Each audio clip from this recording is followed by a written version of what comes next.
Assalamualaikum warahmatullahi wabarakatuh. Kami dari kelompok C4. Di sini kami akan menjelaskan tentang jurnal krim yang diberikan oleh Ibu di kuliah, yang mana untuk memenuhi tugas mata kuliah teknologi sediaan lidah dan semisal lidah. Di sini saya tidak sendiri, ditemani dengan teman-teman saya, yaitu Nizarul Akmal, Nadila Fani, Sania Fatima, Lutfika Kansa, Yuliani Nur Putri, dan Imba Sukmawati. Langsung saja pada materi, pengertian krim yang akan dijelaskan oleh Nizarul Akmal. Pengertian krim menurut Dirjen 2020. Krim adalah bentuk sediaan setengah padat mengandung satu atau lebih bahan obat larut atau terdispersi dalam bahan dasar yang sesuai. Istilah krim secara tradisional telah digunakan untuk sediaan setengah padat yang mempunyai konsistensi relatif cair di formulasi sebagai emulsi air dalam minyak atau minyak dalam air. Selanjutnya, ada penggolongan krim. Krim terdiri dari emulsi minyak dalam air atau dispersi mikrokristal asam-asam lemak atau alkohol.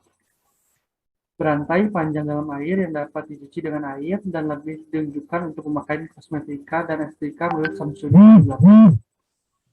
Penggolongan krim ada dua. Yang pertama ada tipe air dalam minyak. Air terdispersi dalam minyak, contohnya adalah full cream. Yang kedua ada tipe minyak dalam air.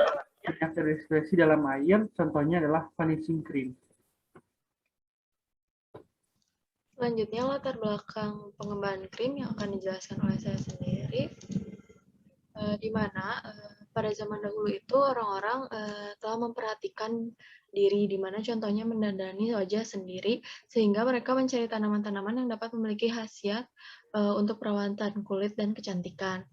Nah, pada jurnal ini dibahas mengenai tanaman golongan keluarga Valerianaceae, yaitu Nardostasis jatamansi, yang akan dikembangkan menjadi sebuah kosmetik krim yang berkhasiat sebagai perawatan kulit dan kecantikan, dan juga memiliki efek antiseptik. Kajian formulasi krim akan dijelaskan oleh teman saya, Nadila Fani. Kemudian ada kajian formulasi. Pertama yaitu krim, yaitu oil dalam water. Pertama itu ada kajian formulasi yaitu krim, air dalam minyak, kemudian ada asam stearat yang merupakan fase minyak, setil alkohol yang merupakan fase minyak, minyak almond yang merupakan fase minyak, dan ada metilparaben, propilparaben, PEA, PPG, ekstrak etanol, dan diethanol yang merupakan fase air.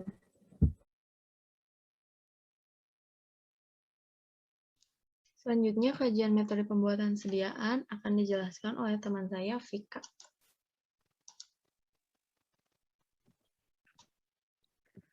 Yang pertama itu bahan tanaman. Bahan tanaman yang digunakan pada penelitian ini yaitu rimpang yang berasal dari distrik Chamoli, Uttarakhand, India. Tanamannya itu yaitu rimpang N. jatamansi. Yang kedua, persiapan ekstrak. Sasaran ekstraktor sohlet yaitu bayangan kering dan bubuk kasar N. jatamansi sebanyak 500 gram menggunakan petroleum ether dan kemudian berturut-turut diekstraksi dengan etanol. Ekstrak kemudian dipekatkan sampai kering di bawah tekanan rendah dan suhu terkontrol masing-masing dan setelah itu diawetkan dalam lemari es. Selanjutnya yaitu aktivitas antioksidan N. jatamansi. Aktivitas antioksidan N. jatamansi untuk larutan metanol dari DPPH sampel uji yang dilarutkan dalam etanol ditambahkan pada konsentrasi yang berbeda. Jumlah etanol yang sama ditambahkan ke kontrol absorbansi. Kemudian absorbansi dicatat, aktivitas pemulungan dihitung dengan menggunakan rumus sebagai berikut, yaitu persen aktivitas mengais A517 kontrol dikurangi A517 sampel, kemudian dibagi dengan A517 kontrol. Setelah itu dikali dengan 100, asam askorbat digunakan sebagai standar. Selanjutnya, kajian hasil evaluasi. Bagian pertama akan dijelaskan oleh Iqbal Sukmawati. Untuk kajian evaluasi yang pertama ada uji pewarnaan. Pewarna berwarna merah tua dicampur dengan sedikit krim pada mikroskop. Butiran dispersi tampak merah dan tanah tidak berwarna, sehingga krim tersebut bertipe oil dalam water. Bagian 2 selanjutnya akan dijelaskan oleh Sania.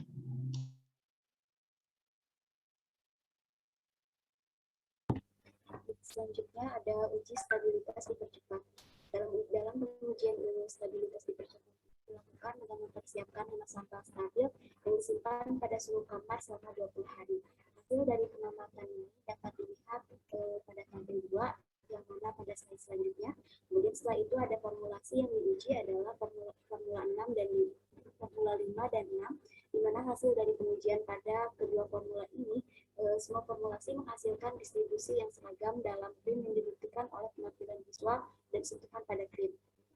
Formulasi yang dihasilkan dari uji stabilitas dipercepat ini tidak adanya perubahan khususnya pada warna krim, kelembutan, pelicinan, dan juga jumlah residu yang tersisa setelah aplikasi krim dalam jumlah tetap ditemukan. Kemudian setelah aplikasi krim F5 dan juga F6, jenis noda yang terbentuk pada kulit tidak berminyak. Krim F5 dan F6 juga dicuci dengan air, mudah dicuci dengan air.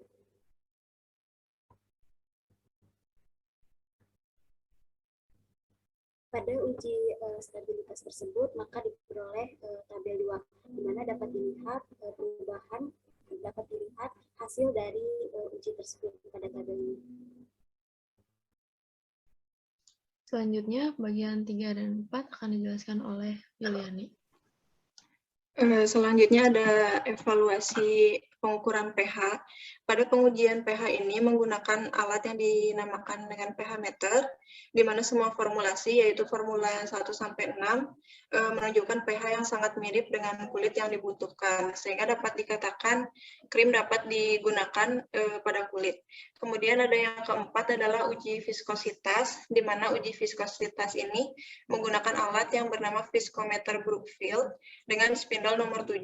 Viskositas krim berada dalam kisaran 28.001 sampai 27.025 centipoises yang menunjukkan bahwa krim mudah menyebar dengan sedikit geseran. Tetapi pada formula 5 dan formula 6 menunjukkan sifat spreadable yang lebih baik daripada formulasi lainnya.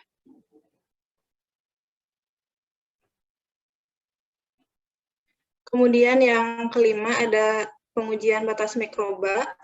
Pada pengujian ini yang meliputi jumlah bakteri dan jamur total dapat dilihat pada tabel 3. Kemudian yang keenam ada tes iritasi, di mana pada tes ini dilakukan dengan cara mengoleskan sedikit krim ke bagian punggung tangan, di mana hasilnya menandakan bahwa formula 5 dan 6 tidak menunjukkan adanya kemerahan, edema, peradangan, dan iritasi selama pengujian ini, sehingga dapat dikatakan formulasi ini aman digunakan pada kulit. Berikut adalah tabel 3 yang menunjukkan hasil dari pengujian batas mikroba.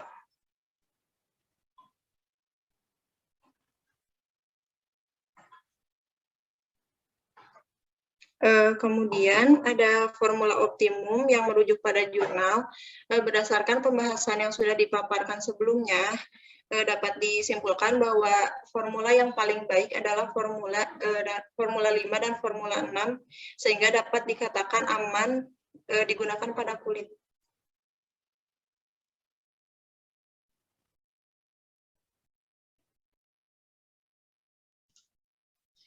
Ini daftar pustaka yang kami pakai dalam menyusun PowerPoint ini, dan juga merujuk pada jurnal.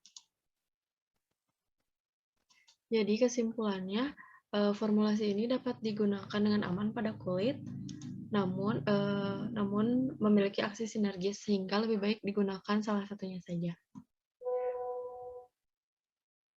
Sekian dari kelompok Sekian dari kelompok C4. Maaf bila ada kesalahan. Assalamualaikum warahmatullahi wabarakatuh.